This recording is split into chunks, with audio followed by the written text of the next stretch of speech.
تو آج ہم نبی پاک کی برتھ سے آگے چلیں گے. تھوڑا سا میں میپ بنا لیتا ہوں اگین، کیونکہ آج پھر ہمارے کام آئے گا میپ. لاسٹ ویک بھی ہم نے بنایا تھا. تو بیٹا دیکھیں، نبی پاک صلی اللہ علیہ وسلم نے جو اسلام پھیلایا، جو اسلام کی تبلیغ کی، وہ زمین کے کسی نہ کسی ٹکڑے پہ کی. تو وہ زمین کا جو ٹکڑا ہے وہ کیا کہلاتا ہے جی؟ وہ کہلاتا ہے ہمارے پاس عربین پیننسولا، جزیرہ نما عرب. جزیرہ نما یا عربین پیننسولا کے بارے میں آلریڈی میں آپ کو بتا چکا ہوں. زمین کا ایسا ٹکڑا ہوتا ہے پیننسولا یا جزیرہ نما، جس کے 3 سائڈوں پہ پانی ہوتا ہے. اس کا ادھر بھی ہمارے پاس پانی ہے. کون سا پانی ہے؟ ریڈ سی ہے. یہاں ہمارے پاس ریڈ سی ہے. ادھر بھی ہمارے پاس کیا ہے جی؟ پانی ہے، جسے ہم نے کیا کہا تھا؟ Persian golf. یہ میں آپ کو ورلڈ جیوگرافی میں کرواؤں گا، بلکہ ورلڈ جیوگرافی میں ہم یہ کر چکے ہیں. اور یہاں پہ ہمارے پاس یہ جو ہے سارے کا سارا یہ انڈین اوشن ہے. یہ کیا ہے؟ یہ بھی پانی ہے ہمارے پاس. یہاں پہ ہمارے پاس کیا انڈین اوشن ہے. نیچے سے آپ کو نظر آ رہا ہے جی؟ نظر آنا چاہیے. کوئی ایشو ہو تو مجھے بتائیے گا. چلیں جی، یہ ہمارے پاس عربین پیننسولا. تو نبی پاک نے زمین کے کسی نہ کسی ٹکڑے پہ تو اسلام پھیلایا تھا نا. ایسی ہوا میں تو نہیں اسلام پھیلا. اس میں ہمارے پاس یہ جو ہمارے پاس ٹکڑا ہے زمین کا، اسے ہم کہتے ہیں عربین پیننسولا. تو اس میں جو مین کنٹری ہیں آج بھی وہ یہ ہیں. یہ ہمارے پاس یمن ہے، اور یہ ہمارے پاس عمان ہے. آج میرے خیال سے نیوز تھی کہ جو ہے نا اسرائیل نے یا پھر امریکہ نے یہاں سے جو سعودی عرب ہے اس کی حدود کراس کر کے یمن پہ حملہ کر دیا ہے. تو یہ جو علاقہ ہے سارے کا سارا یہ سعودی عربیہ ہے، اور یہ ہمارے پاس مکہ ہے، اور یہ ہمارے پاس مدینہ ہے. یہاں پہ ہمارے پاس ملک شام ہوا کرتا تھا کبھی. آج کل یہاں پہ عراق بھی بن گیا ہے، لیکن اس وقت یہاں پہ شام تھا صرف. ہم اس دور میں جو ہے نا جا چکے ہیں. اس دور کو ہم پڑھ رہے ہیں جس دور میں نبی پاک کی یہاں پہ پیدائش ہو رہی ہے. اس کے اوپر یہاں پہ ہمارے پاس یروشلم تھا. آپ کو پتہ ہے یروشلم جو تھا وہ بھی ہمارے پاس یہیں پہ ہے، جو کہ آج کل بیت المقدس کے نام سے جانا جاتا ہے. مسجد اقصی بھی یہیں پہ ہے. ٹھیک ہو گیا جی. تو یہ تھوڑا سا میپ ہے. یہاں سے یہ میپ ہمارے کام آئے گا، کیونکہ آج ہم نے بہت ساری چیزیں اور ڈسکس کرنی ہیں. تو لاسٹ جو ایونٹ ہم نے ڈسکس کیا تھا نبی پاک کے حوالے سے، ہم نے یہ دیکھا تھا کہ نبی پاک صلی اللہ علیہ وسلم کی مکہ میں پیدائش ہو گئی. کب؟ 570 اے ڈی کے اندر. 570 اے ڈی کہا جاتا ہے، اور اگر اسلامی کیلنڈر میں دیکھیں تو 12 ربیع الاول کہا جاتا ہے. تو یہ اس دور کی باتیں ہیں. ٹھیک ہو گیا جی. 570 ٹھیک ہے بیٹا. 71 اور 70 پہ ہم نے مکمل ڈسکشن کی تھی، گپ شپ کی تھی کہ ان میں سے 70 ٹھیک رہے گا یا پھر 71 ٹھیک رہے گا. زیادہ جو ریفرنس ملتے ہیں اتھینٹک جو بکس ہیں ان کے مطابق 570 ہے. اے ڈی کی بات کر رہا ہوں میں. ٹھیک ہو گیا جی. لیکن کچھ ریفرنس ایسے بھی ہے جہاں پہ 571 کو بھی ٹھیک کرتا ہے. اس پہ کمپلیٹ ہم ڈسکشن کر چکے ہیں. ٹھیک ہو گیا جی. تو آپ کا جو نام ہے محمد رکھا گیا، اور آپ کا دوسرا نام احمد رکھا گیا. تو محمد صلی اللہ علیہ وسلم جو آپ کا نام ہے، یہ آپ کے دادا عبد المطلب صاحب، میم سے میں نے آپ سے کہا تھا کہ محمد یاد رکھیں گے، اور میم سے آپ مطلب صاحب یاد رکھیں گے. اسی طرح سے الف سے احمد آپ یاد رکھیں گے. دوسرا نام نبی پاک صلی اللہ علیہ وسلم کا کیا تھا؟ احمد تھا. اور آپ صلی اللہ علیہ وسلم کی والدہ جو تھی ان کا کیا نام تھا جی؟ حضرت آمنہ. الف سے آمنہ، اور الف سے کیا ہوگا جی ہمارے پاس؟ احمد. تو آپ صلی اللہ علیہ وسلم کا نام جو احمد ہے وہ آپ کی والدہ حضرت آمنہ نے رکھا تھا. یہ سوال بنتا ہے. ٹھیک ہو گیا جی. یہاں تک. اب وہ پھر پوچھتا ہے قرآن مجید میں کتنی بار ذکر آیا نبی پاک کا؟ احمد کے طور پہ نبی پاک کو 1 دفعہ بلایا گیا. اللہ پاک نے 1 دفعہ پکارا ہے. احمد کا نام 1 دفعہ آیا سورہ الصف میں. اور جو محمد صلی اللہ علیہ وسلم کا نام محمد ہے وہ قرآن مجید میں 4 بار آیا ہے. ٹھیک ہو گیا جی. آپ کی پیدائش ہو گئی تھی. پھر ہم نے آپ کی فوسٹر مدر بھی دیکھ لی تھی کہ آپ کی جو رضائی ماں ہے، فوسٹر مدر ہیں، وہ 4 ہیں. آپ صلی اللہ علیہ وسلم خود کہا کرتے تھے کہ جی میری 4 کیا ہے جی؟ والدہ ہیں، رضائی ماں ہیں. ایک ہم نے دیکھا تھا کہ حضرت ہمارے پاس تھی جو ہے اس میں دیکھیں کہ صوبیہ، اس کے بعد حضرت خولہ، اس کے بعد حضرت حلیمہ، اور اس کے بعد حضرت ام ایمن رضی اللہ تعالیٰ عنہ جو ہیں. یہ کیا ہوں گی جی ہمارے پاس؟ 4 فوسٹر مدر ہوں گی نبی پاک کی. تو ان کے بارے میں سوال بنتے ہیں، ان کے بارے میں ہم ڈسکس یہ میں بتا رہا ہوں وہ چیزیں جو ہم نے لاسٹ لیکچر میں کر لی ہیں. اگر کسی بچے نے لاسٹ لیکچر نہیں لیا تو وہ کائنڈلی جو ہے نا وہ والا لیکچر سن لے، جا کے پڑھا ہوا ہے ہمارے چینل پہ، ٹھیک ہو گیا۔ آج ہم نے یہیں سے اپنی بات شروع کرنی ہے۔ دیکھیں اب یہاں تھوڑا سا میں آپ کو، دیکھیں ہمارا جو لیکچر ہوتا ہے بیٹا ایک تو کنسپٹ بیس ہوتا ہے، دوسرا ایک سٹوری کے اندر آپ کو جو ٹاپک ہے وہ کور کروایا جاتا ہے تاکہ آپ کو دیر تک یاد رہ جائے۔ ایز اے مسلم بھی ہمیں نبی پاک صلی اللہ علیہ وسلم کی جو زندگی ہے، جو نبی پاک صلی اللہ علیہ وسلم کے حالات و واقعات تھے ان کا پتہ ہونا چاہیے۔ ایز اے مسلم بھی جو ہے نا ہمارا یہ فرض بنتا ہے کہ ہمیں اس کے بارے میں پتہ ہو۔ تو آج ہم جو اپنی بات ہے بیٹا شروع کریں گے یہاں سے کہ جو آپ کی فوسٹر مدر تھی، جس طرح سے نبی پاک کی جب پیدائش ہو گئی یہاں پہ مکہ کے اندر، تو آپ کا جو عقیقہ تھا وہ 7 دن کے بعد کیا گیا تھا۔ اسی دوران حضرت صوبیہ نے آپ کو دودھ پلایا تھا، اور پہلے 3 دن حضرت آمنہ نے خود نبی پاک صلی اللہ علیہ وسلم کو دودھ پلایا۔ اس کے بعد حضرت صوبیہ کو موقع ملا، اس کے بعد پھر حضرت خولہ کو موقع ملا۔ اس طرح سے معاملات آگے چلے۔ اب ہم ڈسکس کریں گے حضرت حلیمہ کو، ذرا حضرت حلیمہ سعدیہ رضی اللہ عنہا جو ہے ان کے بارے میں ڈسکس کریں گے۔ حضرات لکھیں ذرا، حضرت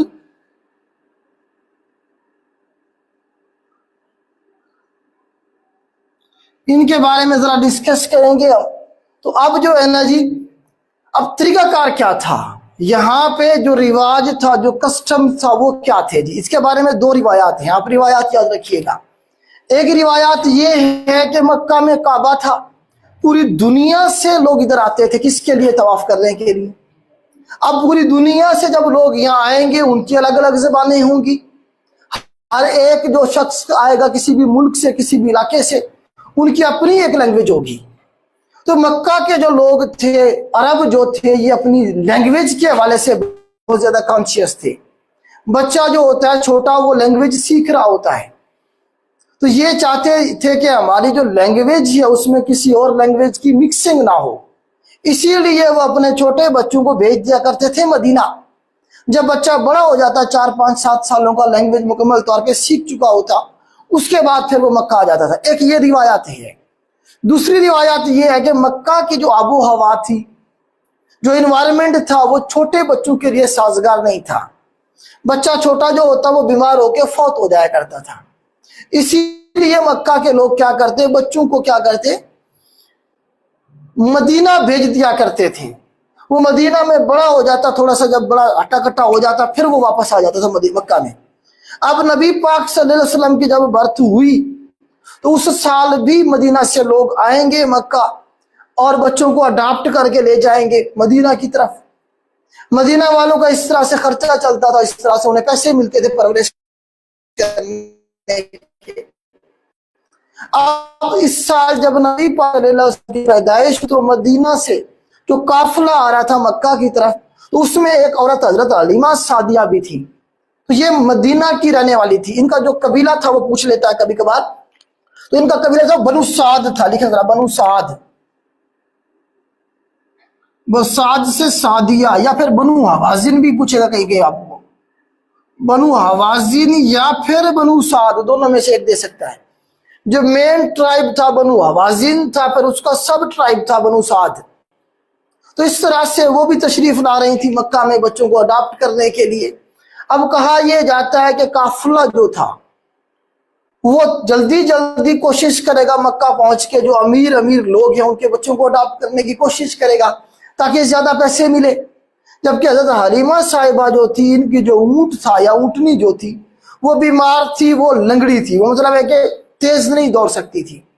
قافلہ جلدی جلدی مکہ پہنچ گیا، امیر بچوں کو اڈاپٹ کر لیا گیا، ٹھیک ہو گیا جی۔ حضرت حلیمہ جو تھی وہ بہت لیٹ پہنچی۔ جب وہ ادھر پہنچی مکہ میں، اس وقت قافلہ بچوں کو اڈاپٹ کر کے واپس بھی نکل پڑا تھا مدینہ کے لیے۔ حضرت حلیمہ صاحبہ کو بتایا گیا کہ جی ایک بچہ ہے ابھی بھی، اگر آپ اڈاپٹ کرنا چاہیں تو کر لیں، وہ یتیم ہے، اس کا والد نہیں ہے۔ تو نبی پاک صلی اللہ علیہ وسلم کے بارے میں بات ہو رہی ہے۔ تو حضرت حلیمہ نے کہا چلو اب مکہ اتنی دور آئی ہوں میں سفر کر کے، کچھ نہ ہونے سے کچھ ہونا بہتر ہے، کیونکہ ایک آئیڈیا تھا لوگوں کو کہ جو یتیم ہوتا ہے اس کا باپ تو ہے نہیں، اور پھر باقی رشتہ دار پتہ نہیں کہ ہمیں کچھ دیتے ہیں یا نہیں دیتے ہیں، زیادہ پیسے نہیں ملیں گے، وہ اس طرح کا مائنڈ سیٹ تھا۔ تو اس طرح سے حضرت حلیمہ جو ہے وہ جا کے کیا کرتی ہیں، عبد المطلب صاحب سے بات چیت کرتی ہیں، اور 2 سال کے لیے، کتنے سال کے لیے بیٹا لکھیں ذرا،